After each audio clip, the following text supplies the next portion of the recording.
एक बार की बात है, गौतम बुद्ध नदी के किनारे चलते हुए कहीं जा रहे थे। तभी उनकी नजर एक लड़के पर पड़ी। बुद्ध ने लड़के पर गौर किया तो उन्हें कुछ संदेहजनक लगा। क्षण भर में उन्हें ज्ञात हो गया कि यह लड़का आत्महत्या करने के इरादे से नदी के किनारे खड़ा है। इससे पहले कि वह नदी में कूदता, गौतम बुद्ध ने लड़के को पकड़कर पीछे खींच लिया। वह लड़के को नदी से थोड़ी दूर पर ले गए और मिट्टी के टीले पर बैठा दिया। लड़का रो रहा था। गौतम बुद्ध ने लड़के से पूछा, तुम यह क्या करने जा रहे हो? वह रोते हुए बीच बीच में रुक रुक कर बोलने लगा, मुझे जाने दीजिए, मैं बहुत परेशान हूँ। इस जीवन से मैं तंग आ गया हूँ। मैं मर जाऊं, बस यही आखिरी इच्छा है। गौतम बुद्ध ने समझाया, आत्महत्या करना महापाप है। लड़का बोला, आज नहीं तो कल मुझे भूख से मर ही जाना है। इससे अच्छा है मैं आज ही मर जाऊं। व्यर्थ कष्ट उठाने का क्या फायदा? लड़के की बात सुनकर बुद्ध समझ गए, लड़के का मनोबल टूट चुका है। इसे अकेले छोड़ना ठीक नहीं है। अगर इसे अकेला छोड़ दिया तो निसंदेह यह अपने आप को मार देगा। इसीलिए गौतम बुद्ध ने लड़के को अपने साथ आश्रम ले गए।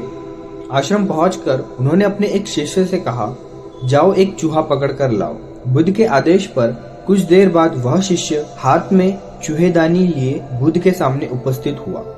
चूहेदानी में एक समान आकार का एक चूहा था, जिसे चूहेदानी से निकालकर गौतम बुद्ध ने एक कपड़े के थैली में डाल दिया। फिर थैली का मुंह बंद कर उसे एक जगह टांग दिया। चूहा कुछ देर थैली के अंदर इधर उधर भागता रहा। जब वह उछल कूद करके खुद को बाहर निकाल नहीं पाया, तब उसने थैले को काटना शुरू कर दिया।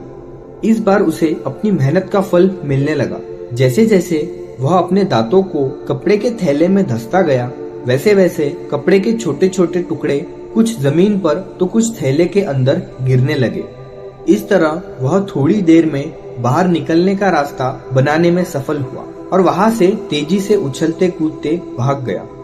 इसके बाद गौतम बुद्ध ने गुड़ का एक छोटा सा टुकड़ा लेकर रेत के ढेर पर रख दिया। गुड़ की महक से थोड़ी देर में वहां चींटियों का झुंड इकट्ठा हो गया। चींटियां रेत पर चढ़कर गुड़ तक पहुंचने की कोशिश करने लगी, लेकिन वह बड़ी मुश्किल से थोड़ी ऊपर चढ़ती और रेत के साथ फिसलकर नीचे आ गिरती। फिर वह खुद को संभाल कर दोबारा गुड़ तक पहुंचने की कोशिश करने लगती। उनका गिरना संभलना काफी देर तक चलता रहा। इस गिरने संभलने के दौरान एक पल ऐसा भी आया जब वह आखिरकार गुड़ तक पहुंच ही गई। लड़का इस खेल को बड़ी हैरानी के साथ देख रहा था, क्योंकि वह समझ नहीं पा रहा था बुद्ध यह सब क्यों कर रहे हैं। इस खेल को रचने के पीछे उनका मकसद क्या है। इसीलिए उसने अपनी हैरानी दूर करने के लिए गौतम बुद्ध से पूछा, आप यह सब क्या कर रहे हो? तब बुद्ध ने कहा, मैं तुम्हें जीवन का सारांश समझा रहा हूँ। जीवन एक संघर्ष है। इस बात का जीता जागता उदाहरण तुम अपनी आंखों से देख चुके हो। तुमने देखा कि कैसे एक चूहा पिंजरे में कैद तुम्हारे सामने लाया गया, फिर उसे थैले में बांधकर टांग दिया गया। वह इधर उधर दौड़ा भागा, मगर उसे बाहर निकलने का कोई रास्ता नहीं मिला। वह भी सोच सकता था उसका जीवन अब यही खत्म होने वाला है, लेकिन उसने हार नहीं मानी। वह बाहर निकलने के लिए मेहनत करता रहा और आखिरकार वह बाहर निकलने में सफल हुआ। दूसरी तरफ तुमने देखा चींटियां गुड़ तक पहुंचने के लिए कितना प्रयास कर रही थी, फिर भी वह पहुंच नहीं पा रही थी। वह बार बार चढ़ रही थी और बार बार गिर रही थी, फिर भी उनका मनोबल नहीं टूटा, जिससे अंत में वह गुड़ तक पहुंच ही गई। मनुष्य के जीवन में भी बहुत सी रुकावटें आती हैं। मनुष्य जीवन में भी बहुत सी मुश्किलों का सामना करना पड़ता है। बहुत बार असफलता का मुंह देखना पड़ता है। अगर सभी लोग हिम्मत हार कर बैठ जाएं या आत्महत्या करके इस कीमती जीवन को नष्ट करने लग जाएं, तो दुनिया का संचालन ही थम जाएगा। पुत्र, जीवन एक संघर्ष है, लेकिन सभी समस्याओं का समाधान भी है। अपने अंदर आत्महत्या के विचार नहीं, आत्मविश्वास पैदा करो, क्योंकि समस्याओं से निकलने के लिए आवश्यकता है तो सिर्फ ना टूटने वाले साहस और सूझबूझ की।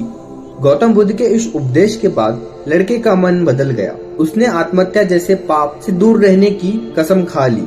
सालों बाद वह अपने गांव का मुखिया बना। समस्याओं के बावजूद उसने खुशी खुशी अपना जीवन व्यतीत किया। दोस्तों, हमें इस कहानी से यह सीख मिलती है कि जीवन एक संघर्ष है। यहाँ सिर्फ इंसान नहीं बल्कि सभी जीव जंतु को कुछ पाने के लिए संघर्ष करना पड़ता है। लेकिन अगर आप साहस और सूझबूझ से कठिन परिस्थितियों का सामना करते हैं तो एक पल ऐसा जरूर आएगा जब आप इस कठिनाई से निकल ही जाएंगे।